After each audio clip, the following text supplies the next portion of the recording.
Assalamualaikum warahmatullahi wabarakatuh, anak-anak.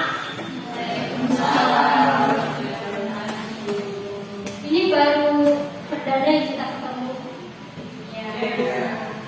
Soalnya di pertemuan pertama sama kedua, Ibu lagi ada kerjaan, jadi kita mengharuskan pembelajarannya melalui via online terlebih dahulu.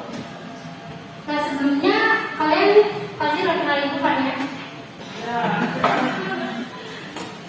Ya, jadi salam kenal semuanya, intinya dari Ibu yang pertama-tama. Terus di sini sebelum kita mulai pembelajaran, kita baca doa dulu yuk. Kalau kami siapa? Oke, Kevin ya. Oke, teman-teman, sebelum kita mulai kelas hari ini, alhamdulillah kita berdoa terlebih dahulu. Berdoa agar Ramadan berdoa dimulai.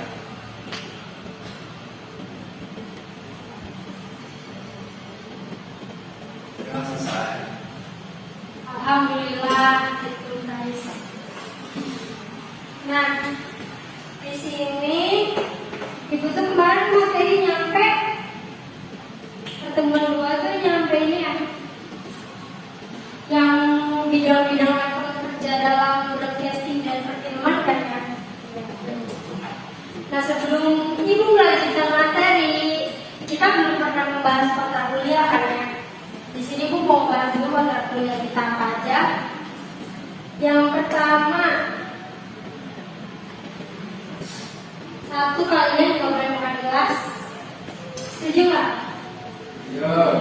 Ini Bu maunya videonya kesepakatan bersama-sama aja ya. Maksudnya kayak jangan karena Ibu mau ngatur-ngatur gitu. Lu nggak mau. Ya jadi kalian pokoknya sama Ibu satu harus santai juga sih pokoknya ya. Terus yang kedua, kalian jangan ngobrol. Setuju? Maksudnya kalau ngobrol diskusi atau tanya jawab sama Ibu nggak apa-apa, atau misalnya nanyain temen gitu nggak apa-apa. Maksudnya kayak jangan ngomong basa-basi gosip gitu, jangan gitu ya.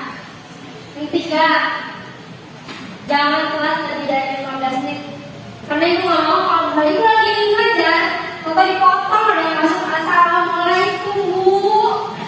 Kayak Ibu itu kan ada jadi kayak ya Allah, orang ganggu aja ya. Oke, oke ya. Di sini makasih. Di sini makasih udah yang nyiapin ini.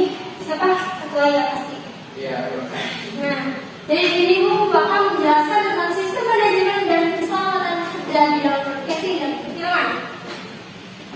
Sebelumnya, Ibu mau nanya, ada yang tahu nggak apa yang dimaksud dalam sistem manajemen keselamatan dan kesehatan kerja atau disingkat SMK 3, bukan sekolah menengah kejuruan ya, tapi sistem manajemen keselamatan kesehatan kerja. Ada yang tahu? Apa itu? Jadi ini tuh mengenai hal-hal yang berkaitan dalam keselamatan kerja.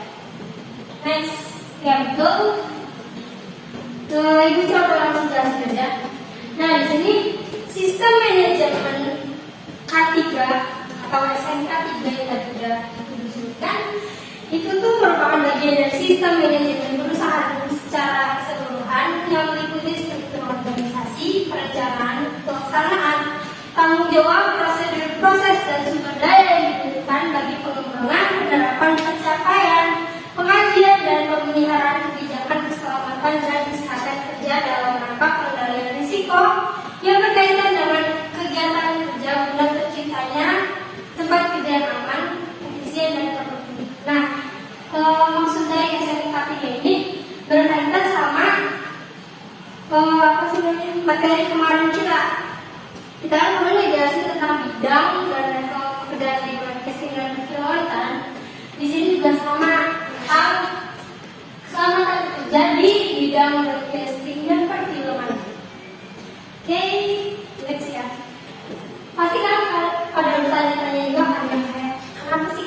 Nah ini manfaatnya kita mempelajari diri. Yang pertama ini meningkatkan efektivitas perlindungan, keselamatan dan kesehatan kerja yang terencana, terukur, terstruktur dan terintegrasi. Lalu yang kedua di sini ada mencegah dan mengurangi kecelakaan kerja dan penyakit akibat kerja dengan melibatkan unsur manajemen pekerja, buruh dan atau serikat kerja atau serikat buruh, dan terakhir ini menciptakan tempat kerja yang aman, nyaman dan efisien untuk mendorong produktivitas. Lanjut. Nah, di sini mau tanya, apa yang termasuk dalam SMK tidak? Nah, ibu mau pilih. Kalian berkelas kalian tidak pilih.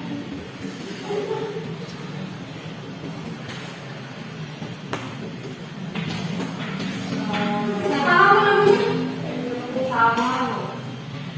Oke, kalian dulu kayak kamu jangan tahu aja kan? Kalau seenggaknya yang kamu tahu aja. Dalam kerjaan saya tuh tentang perencanaan atau pelaksanaan. Gimana dulu dong? Karena jawabannya memang betul sekali. Nah, di sini ibu bapaknya jangan dan badai. Nah, jadi di sini ibu bakal jelasin singkat aja ya. Jadi tinjauan awal kondisi K3 atau keselamatan kerja itu meliputi ada identifikasi potensi bahaya, penilaian dan pengendalian risiko, lalu perbandingan penerapan K3 dan perusahaan dan sektor lain yang baik, lalu peninjauan sebab akibat kejadian yang membahayakan kompensasi dan gangguan serta hasil penilaian sebelumnya berkaitan dengan keselamatan dan penilaian efisiensi dan efektivitas sumber daya yang disediakan. Lalu yang kedua di sini ada memperhatikan peningkatan kinerja manajemen K3 secara terus-menerus. Lalu yang ketiga ada memperhatikan masukan dari pekerja, buruh atau serikat pekerja. Lalu selanjutnya di sini ada perencanaan K3. Benar tadi yang kata sama. Di sini ada perencanaan dan pelaksanaan rencana K3. Jadi perencanaan di sini itu membuat tujuan, sasaran, skala, lalu ada upaya pengendalian bahaya, penetapan sumber daya, lalu jangka waktu, ada indikator dan sistem pertanggungjawaban. Lalu untuk pelaksanaan rencananya, pelaksanaan itu dilakukan oleh pengusaha berdasarkan rencana K3 yang telah disusun dari sumber daya manusia di bidang K3. Jadi sebenarnya kalau kita ada di perusahaan, mau perusahaan televisi atau festival filman itu pasti ada timnya, karena kan kita nggak tahu ya celaka itu bisa terjadi gitu kan. Nah, yang terakhir di sini ada pemantauan dan evaluasi kinerja K3. Ya, pemantauan dan evaluasi kinerja ini melalui pemeriksaan, pengujian, pengukuran dan audit tentang SMK 3 yang dilakukan oleh sumber daya manusia yang kompeten. Maksudnya ya, sesuai tadi yang kata Bu barusan, memang ada sumber daya manusia yang kompeten yang memang ada timnya gitu kayak sama sekali. Ya. Dan terakhir ada peninjauan dan peningkatan kinerja SMK 3. Peninjauan dan peningkatan kinerja SMK ini bertujuan untuk menjamin kesesuaian dan efektivitas penerapan SMK 3. Lalu peninjauan ini dilakukan terhadap kebijakan perencanaan, pelaksanaan, pemantauan dan evaluasi. Sebelumnya ibu sekolah atau enggak? Ibu banget. Ya, jadi kalian bisa baca sendiri ya guys. Ya, jadi intinya dalam semua yang ibu ajarkan itu semuanya berkaitan sama keselamatan kerja kalau misalnya kita kerja di bidang marketing dan perfilman.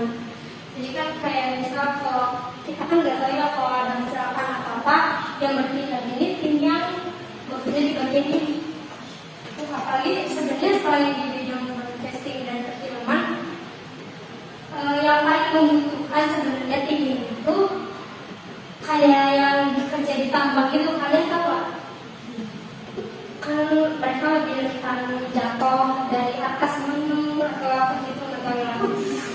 timbul batu kayak gitu. Nah, sebenarnya materi itu udah segini doang. Thank you. Sebelumnya kalian ada yang ingin bertanya gitu? Berarti sudah kalian ngerti kan?